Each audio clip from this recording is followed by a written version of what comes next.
Hello दोस्तों, नमस्कार। अगर आप भोजपुरी लोकगीतों का आनंद लेना चाहते हैं तो मेरे चैनल वंशु भोजपुरी लोकगीत को सब्सक्राइब करें और बगल में घंटी के निशान को दबाना न भूलें। अरे माई सूते गली कमान हो बेटिया अम्मा के कोरवा। अरे माई सूते गली कमान हो बेटिया अम्मा के कोरवा। अरे माई गाला में के हीरा मोती चोरा लिहले चोड़वा। अरे माई गाला में के हीरा मोती चोरा लिहले चोड़वा।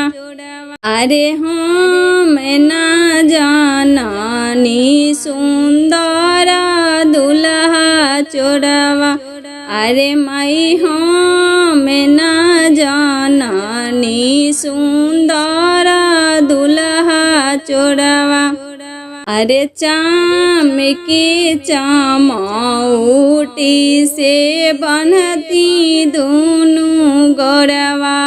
अरे माई चाम के चामौटी से बनती दोनों गौरवा।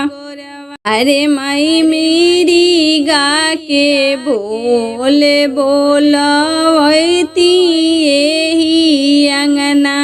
अरे माई मेरी गा के बोल बोलवती यही अंगना।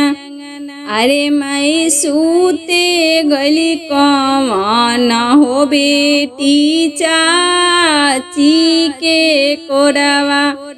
अरे माई सूते गली कमान हो बेटी चाची के कोरवा।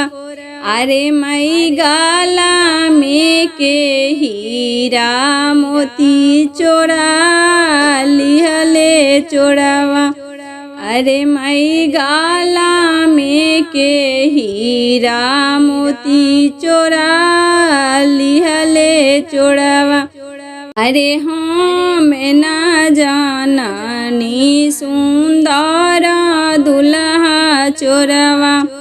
अरे हम ना जानानी सुंदर दुल्हा चोरवा।